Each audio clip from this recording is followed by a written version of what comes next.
Good morning बच्चों। कक्षा 11 जीव विज्ञान की कक्षा में आपका पुनः स्वागत है। आज की कक्षा में हम लोग चैप्टर कोशिका संरचना एवं कार्य के अंतर्गत कोशिकांगों का अध्ययन करेंगे। जैसा कि हम आपको पहले बताए हैं कि हम लोग पहले पादप कोशिका के बारे में अध्ययन करेंगे, तदुपरांत उसके बाद हम लोग जंतु कोशिका के बारे में अध्ययन करेंगे। तो सबसे पहले हम लोग बात करते हैं कि पादप कोशिका में ऐसा क्या है जिसको हमको सबसे पहले अध्ययन कर लेना चाहिए। इसके पहले के टॉपिक में हमने आपको कोशिका भित्ति के बारे में पढ़ाया था। आज हम आपको लवक के बारे में पढ़ाएंगे, प्लास्टिड्स के बारे में पढ़ाएंगे। तो चलिए चलते हैं, पढ़ते हैं उसको कि लवक या जिसको हम प्लास्टिड कहते हैं, लवक अंग्रेजी में जिसको हम प्लास्टिड्स कहते हैं, क्या होते हैं। वास्तव में लवक केवल पादप कोशिका में ही पाए जाते हैं और इनके विभिन्न कार्य हैं और विभिन्न प्रकार हैं। पहले हम इनके प्रकार के बारे में समझते हैं कि लवक कितने प्रकार के हैं। तो अगर हम इनको इस तरह से विभाजित करें, वर्गीकृत करें, तो इनकी तीन श्रेणियों में हम इनको बांट सकते हैं। एक वे जो भोजन का संग्रह करते हैं, पादप कोशिका में कार्बोहाइड्रेट का संग्रह करते हैं, उनको हम जो है श्वेत लवक या अवर्णी लवक कहते हैं। श्वेत लवक या अवर्णी लवक कहते हैं। इनको अंग्रेजी में हम ल्यूकोसाइट्स कहते हैं। ल्यूकोसाइट्स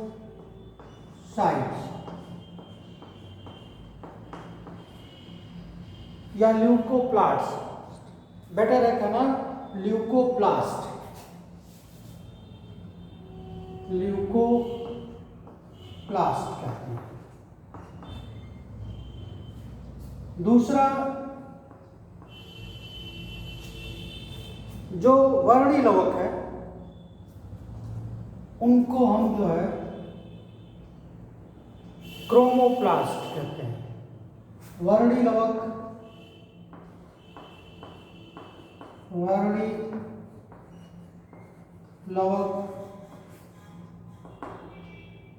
या अंग्रेजी में इसको हम कहते हैं क्रोमोप्लास्ट।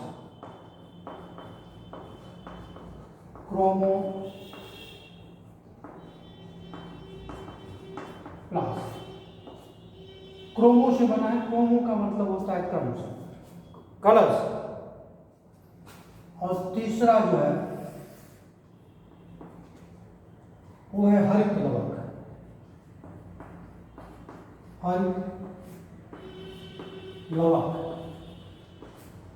जिसको अंग्रेजी में हम लोग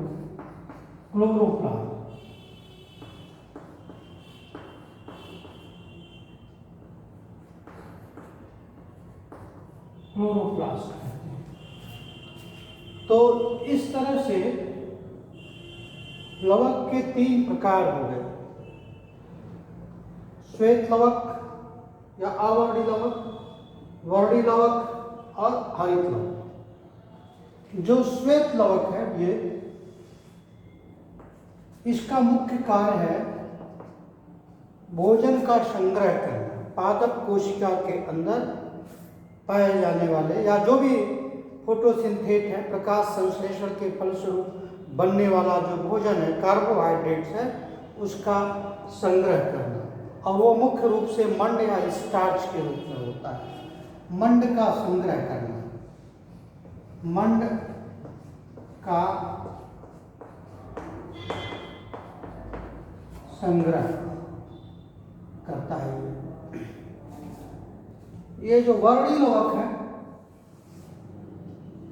चूंकि ये कलर्ड होते हैं तो ये अलग अलग प्रकाश के तरंग दैर्ध्य को अवशोषित और परावर्तित करते हैं, और ये मुख्य रूप से कलर को बनाते हैं।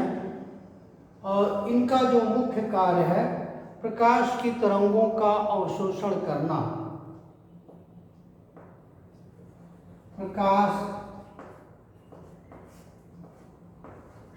की तरंगों का अवशोषण करना,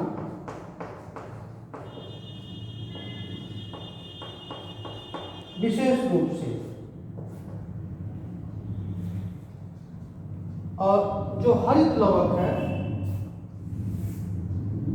ये तो मुख्य रूप से ये भी वही काम करता है, प्रकाश की तरंगों को अवशोषित करता है, लेकिन इसका जो मुख्य रोल है, मुख्य भूमिका है क्लोरोप्लास्ट का, वो प्रकाश संश्लेषण को अंजाम देना।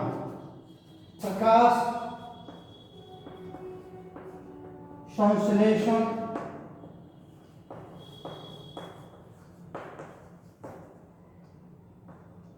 की क्रिया को संचालित करना,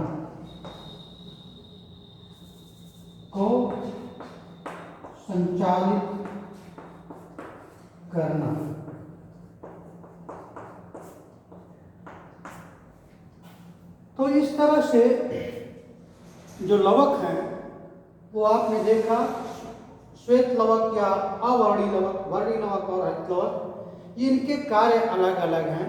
और ये इसी प्रकार से पादप कोशिका के अलग अलग भागों में पाए जाते हैं। उदाहरण के लिए जो श्वेत लवक है यानी ल्यूकोप्लास्ट है, वो ऐसे पौधों के ऐसे भाग में पाए जाते हैं जो प्रकाश से दूर होता है, तने में, तने के भीतर या जड़ के अंदर, जहाँ पर भोजन का संग्रह हो रहा हो, कार्बोहाइड्रेट इकट्ठा हो रहा हो, वहाँ पर ये पाए जाते हैं। और जो क्रोमोप्लास्ट है ये कलर को अंजाम देता है। कलर जैसे टमाटर है, टोमेटो जिसको आप टमाटर कहते हो, शुरू में जब उसमें फ्लावरिंग होती है, उसमें जो पहला फल बनता है छोटा सा, तो वो उसमें जो है वो सफ़ेद होता है या उसका रंग बहुत हल्का होता है, बाद में वो हरे रंग में परिवर्तित होता है और अंत में वो जो है लाल रंग में परिवर्तित हो जाता है, अर्थात क्रोमोप्लास्ट में बदल जाता है, वर्णी लवक में बदल जाता है।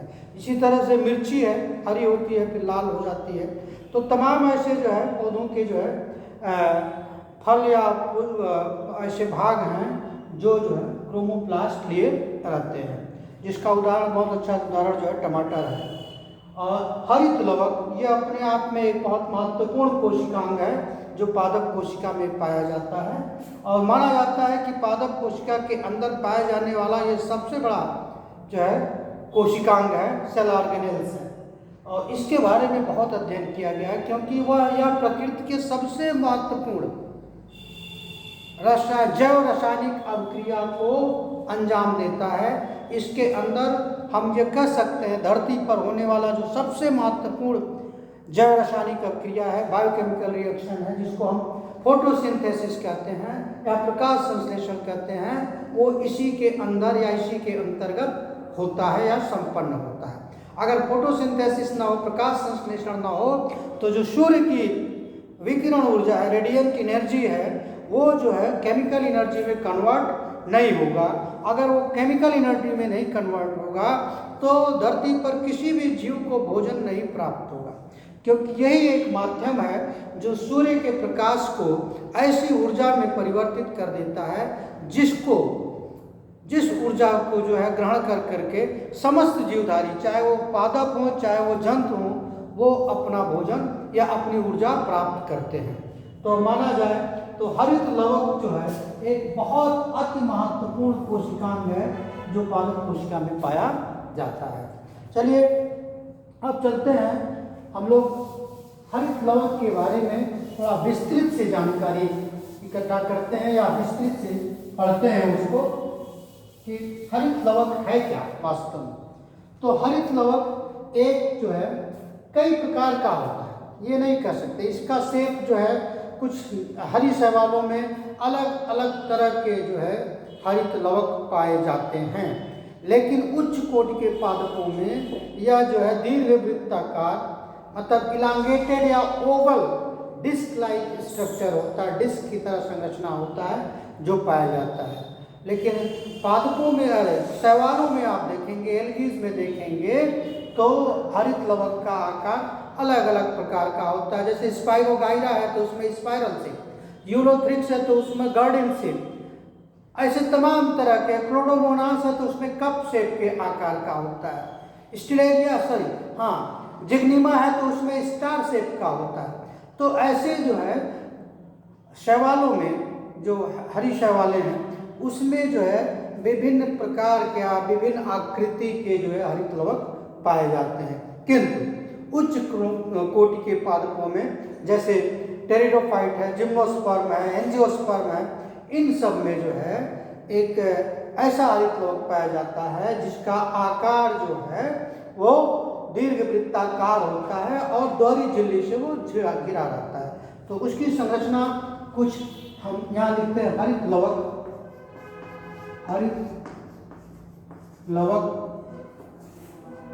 यानी क्लोरोप्लास्ट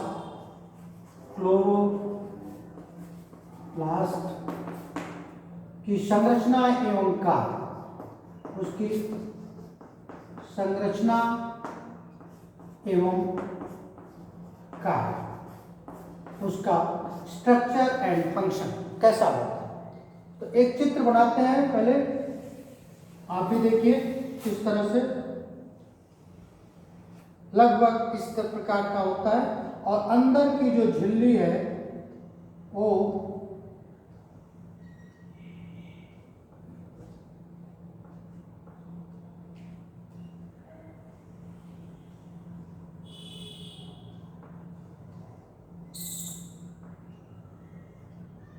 इस प्रकार से ऐसे घूमी रहती है इस तरह से, और फिर ये लैंग्वेज जिसे कहते हैं, ये ऐसे ऐसे और यहाँ पर ऐसे गोल गोल संरचनाएं, इसी झिल्ली के मॉडिफिकेशन से, इसी के रूपांतरण से ऐसे डिस्क के आकार की संरचनाएं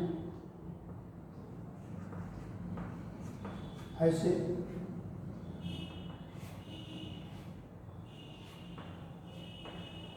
ऐसे और फिर यहीं से निकल करके दूसरी संरचना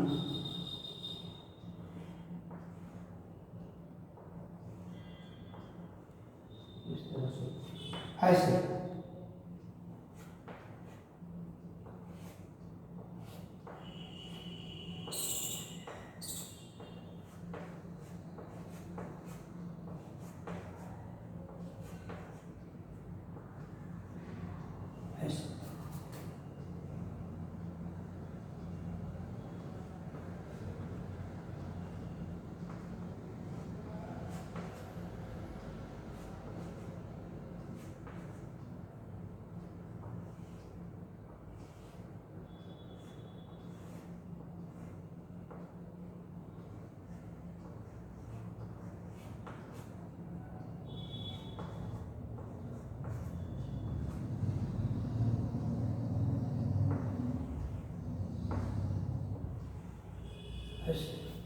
तो इस तरह की संरचना होती है। ये बाहर का जो है आउटर मेम्ब्रेन,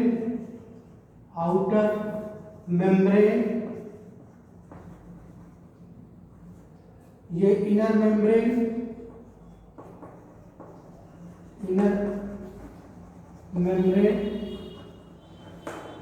और ये जो संरचना है इसको, जो इसका एक हिस्सा है, ये एक पोर्शन यहाँ हम लिख देते हैं, यहाँ पर एक पोर्शन, इसको कहते हैं थैलाक्वाइड, इसको कहते हैं थैलाक्वाइड।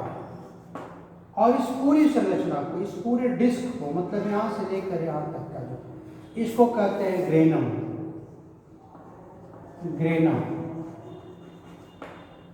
इसको कह देंगे ग्रेनम। और फिर इस भाग को, जो इसका खाली स्थान है अंदर, इसको कहते हैं स्ट्रोमा। ये है स्ट्रोमा, स्ट्रोमा। और इसका अपना, इसका स्वयं का अपना जो है न्यूक्लिक अम्ल होता है, इसका अपना डीएनए पाया जाता है इसमें।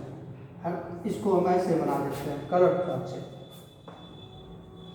बिल्कुल इसका अपना डीएनए मॉलिक्यूल, इसके अपने आरएनए,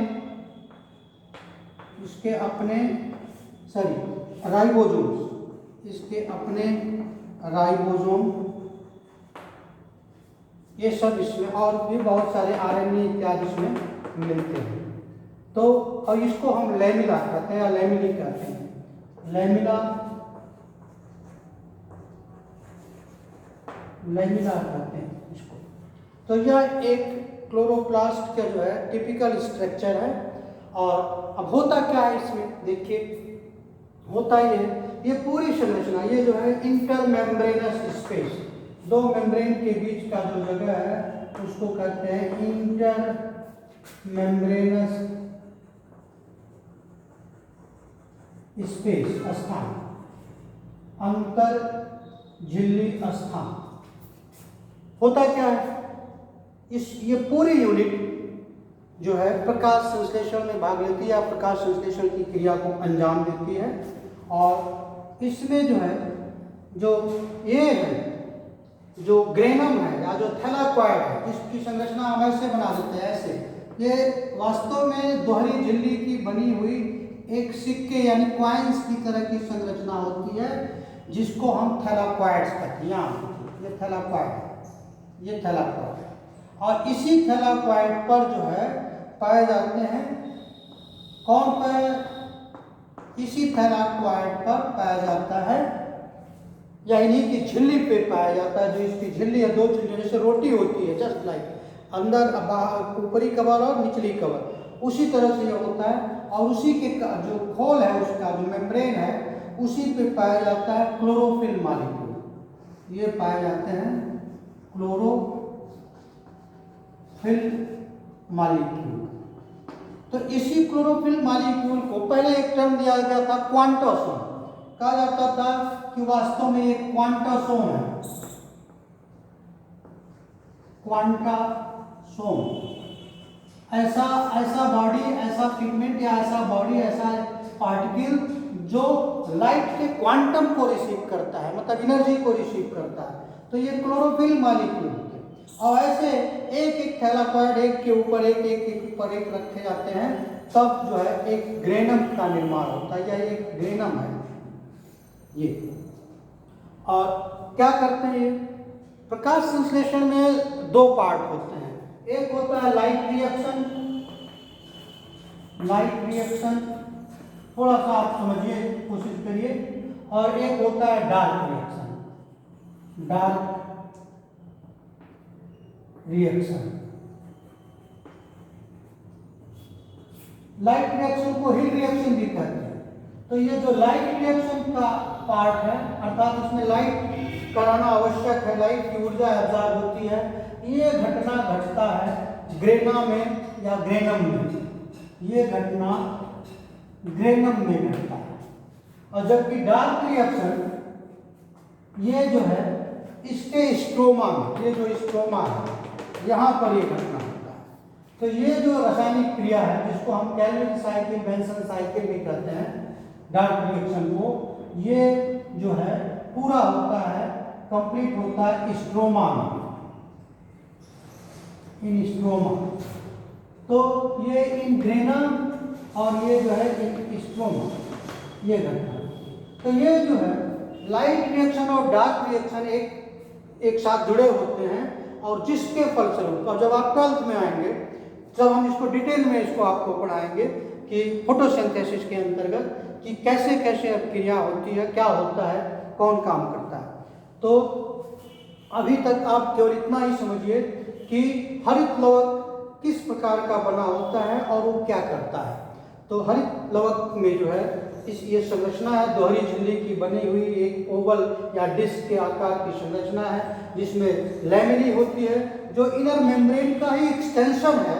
इनर मेम्ब्रेन ही आगे बढ़ी है और फिर आगे जा करके अलग अलग इकट्ठा हो करके वो जो है थैलाकॉइड्स, कई थैलाकॉइड मिल करके ग्रेनम बनाते हैं। ऐसे जगह जगह पर ये इस तरह से स्टॉक इस तरह से जैसे ढेर हो वैसे इकट्ठा रहते हैं और फिर ये एक दूसरे से ऐसे कनेक्ट रहते हैं लैमेली के द्वारा, या इंटर ग्रेनुलर या इंटर ग्रेनल लैमेली से एक दूसरे से जुड़े रहते हैं।